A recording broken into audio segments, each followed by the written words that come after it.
술이 좋아서 먹어 이게 아니라 술이 진절머리가 났어요. 막 울면서 술을 사러 간 적도 있거든요. 그래서 병원에서 하라는 대로 그냥 했어요. 왜냐하면 저는 잃을 것도 없었고 챙길 것도 없었고 더 이상 주장할 것도 없었기 때문에 그냥 하라는 대로 했어요. 제 소망은 하나였죠. 살고 싶은 것도 아니었고 좋은 사람이 되고 싶은 것도 아니었고 그냥 죽을 때 술이 안 취한 상태로 죽고 싶어서.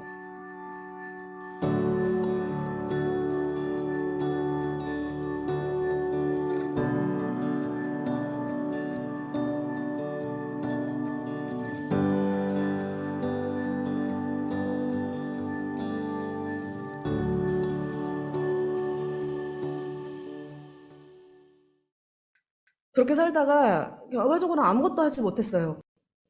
그냥 완전히 내 삶이 더 이상 수습되지 않아서 경제적인 활동도 할 수 없었고 어떤 내 주변에 사람을 만날 수도 없었고 왜냐면 제가 술을 마시면 뭔가 문제가 생기기 시작하니까 다른 사람들은 저한테 술을 마시지 말라는 이야기를 하기 시작했고 전 그 이야기가 너무 불편했어요. 술을 마시지 못하는 사람, 술을 마시면 망가지는 사람, 취해지는 사람. 이게 너무 인정하기가 힘들어서 사람들을 멀리하고 술과 둘이 그 방 안에 틀어박혔거든요. 그 당시 저는 그런 생각을 했어요. 내가 술로 인해서 망가진 삶이기 때문에 내 삶을 복구하는 방법은 술을 이기는 수밖에 없다. 내가 술로 인해서 이렇게 망가진 삶이기 때문에 나를 다시 복구하는 방법은 술을 다시 정상적으로 먹는 방법뿐이다. 절박했죠, 사실은. 그러니까 방법이 잘못된 거지 이렇게 정상적으로 살고 싶다는 마음은 있었던 것 같아요. 근데 몰랐어요. 내가 술로 인해서 망가졌기 때문에 다시 정상적으로 살려면 술을 이겨야 돼라고 생각했어요. 술하고 싸움을 하는 거를 멈출 수가 없었고 오늘은 될 거야. 오늘은 될 거야. 근데 그렇게 반복하면 반복할수록 진짜 이루 말할 수 없는 처절함, 자기 혐오, 패자 같은 그 느낌. 그러니까 이 세상에 가장 낮은 곳이 있다면 거기에 제가 있는 가장 낮은 자가 된 기분이었어요. 이 세상에 가장 고통스러운 곳에서 가장 고통스러운 사람이 된 것 같았고 근데 멈출 수가 없는 거예요. 이 엉망인 삶을 다시 원상대로 복구하려면 내가 술을 다시 어떻게든 이겨야 될 것 같아서. 근데 그러던 차에 제가 멈출 수가 없을 때 그렇게 가족을 외면했는데도 이제 저희 어머니께서 저를 살리시려고 굉장히 오랜 시간 이제 노력을 시작하세요. 이제 거절할 힘도 없는 상태가 돼서야 이제 누군가의 도움을 받게 된 거죠. 근데 그때도 낫지 않았어요. 그 기간이 이제 7, 8년. 1년의 반은 어딘가에 가 있었어요.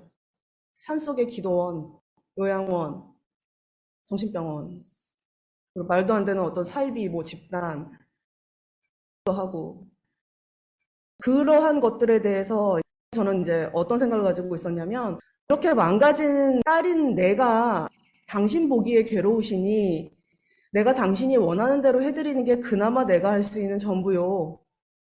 그런 마음이었던 것 같아요.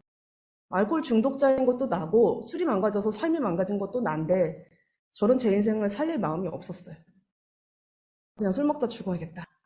그런 생각밖에 없었고 저희 어머니께서 그러한 오랜 고통의 시간을 반복하신 끝에 뭔가 하나를 알게 되세요. 제가 마지막 병원에 입원할 때 저한테 하신 말씀이시죠. 땡땡아, 나는 이제 안다.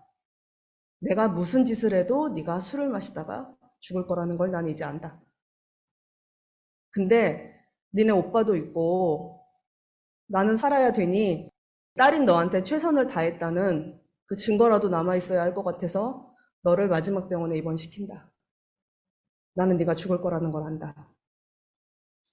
참 안타깝게도 그 당시도 저는 술정신이었기 때문에 그 말에 반박할 수밖에 없었어요. 누가 이런 데 데려다 달라고 그랬냐고. 그랬더니 그 어머니의 눈빛이 기억이 나죠. 뭐 이런 게 다 있나. 근데 저는 이제 그때 느꼈죠. 아, 이 가족관계가 끝이구나. 더 이상 나는 어디에도 속해 있는 사람이 아니구나. 그게 생각보다 굉장히 큰 두려움이었어요.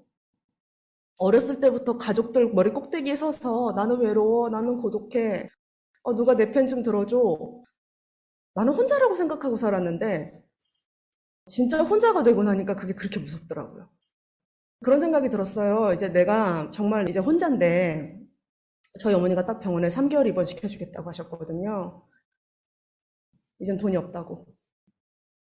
그래서 그 마지막 병원에 3개월 입원을 했을 때 그 안정실에서 굉장히 좀 심한 금단 환청, 한시, 그러니까 귀신이 보이고 막 나를 욕하는 소리가 들리고 그런 시간들을 오랜 시간 정신이 들락날락하면서 보내면서 저한테 한 가지 든 생각은 그거였던 것 같아요. 내가 이 병원의 문을 나서면 술을 안 먹고 얼마나 살진 모르겠는데 하루라도 좋으니까 적어도 술을 안 취한 상태에서 죽어야 되지 않겠는가. 그런 생각이 들었어요. 내가 병원을 나설 때 당장 서로 달려가지 않을 정도의 어떤 상태는 되어야 되지 않겠는가. 술이 좋아서 먹어 이게 아니라 술이 진절머리가 났어요. 막 울면서 술을 사러 간 적도 있거든요. 그래서 병원에서 하라는 대로 그냥 했어요. 왜냐하면 저는 잃을 것도 없었고 챙길 것도 없었고 더 이상 주장할 것도 없었기 때문에 그냥 하라는 대로 했어요. 제 소망은 하나였죠. 살고 싶은 것도 아니었고 좋은 사람이 되고 싶은 것도 아니었고 그냥 죽을 때 술이 안 취한 상태로 죽고 싶어서. 저희 어머니가 그러시더라고요. 한 번은 네가 새벽에 몰래 문을 따고 나가길래 쫓아간 적이 있다. 근데 네가 그 어두운 골목길을 울면서 비틀비틀 걸어가더라. 그때 알았다. 아, 쟤도 술을 좋아해서 먹는 게 아니구나. 그걸 나중에 제가 이제 술을 마시지 않고 모임 안에서 회복을 해나가면서 어머니와의 관계가 회복되었을 때 말씀을 해주셨어요. 난 아직도 잊혀지지가 않는다. 네가 울면서 새벽에 그 골목길을 비틀거리면서 걸어갈 때. 근데 가슴이 진짜 많이 찢어지셨다고 하더라고요. 그렇게 해서 병원 안에서 어떻게 보면 저는 그 상담사님한테 물어봤어요. 사실은 제가 아직 살고 싶은 마음이 없는데요. 이런 저도 술 끊는다고 뭐 해도 됩니까? 단주는 막 살고 싶고 그럴듯한 삶을 살고 싶은 사람들이나 하는 거 아닙니까? 솔직히 저는 아직 살고 싶은 마음이 없는데 이런 제가 술 끊는 방법이나 이런 것들에 대해서 그런 마음을 가져도 됩니까? 라고 물어봤어요. 그랬더니 그분이 하시는 말이 술을 끊고 사시는 분들한테 가장 큰 보석은 정직이래요. 선생님은 지금 정직을 한 거래요. 선생님 그것만 붙잡고 살으라고 하더라고요. 그거는 지금도 저한테 이제 굉장히 큰 1단계인 것 같고 이제 그 뒤로 이제 모임에 나오게 됐어요. 모임에 꾸준히 나오고 울면서도 나오고 화내면서도 나오고 눈이 오나 비가 오나 막 내가 왜 술을 왜 처먹어가지고 막 이러면서 이제 나오는데 모임 안에서 제가 배운 것은 그냥 그건 것 같아요.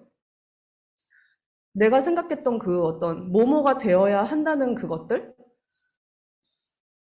굉장히 나를 힘들게 했던 주 원인이었고 그것들조차 내가 뭐 모질이고 반푼이어서가 아니라 살려고 아둥바둥 하다 보니까 생겨난 잘못된 생존 방식들이었다는 거. 근데 그거를 결코 혼자서는 알 수도 없었고 바꿀 수도 없었다는 거. 근데 모임 안에 오니까 너무도 올바른 방식으로 아무도 손해보지 않고 다치지 않고 그러니까 잘못된 방법으로 고통스럽게 하지 않고도 충분히 밝게 웃고 계시는 분들이 계셨고 저는 그냥 그 방법들을 따라갔던 것 같아요. 여전히 처음에는 살고 싶지 않았죠. 근데 지금은 참 좋은 것 같아요. 아침에 일어났을 때 제 머리맡에 술이 없는 거, 머리 안 아픈 거, 몸 안 아픈 거, 그리고 이제 아늑한 곳에서 눈 뜰 수 있는 거, 가족들과 인사하면서 지낼 수 있는 거, 그리고 내 두 발로 이렇게 모임에 올 수 있는 거. 감사하게도 모임 안에서 주신 어떤 그 과정들로 인해서 회복의 삶을 살 수 있다는 거. 그러니까 상상도 못했죠. 모임 안에서 많이 느끼는 것들은 그건 것 같아요. 그냥 있는 그대로의 자기 자신으로 돌아가는 법. 예, 알코올 중독이라는 것은 제 내면에 있는 어떤 문제 중에서 수없이 나타나는 하나의 상징이라고 생각을 해요.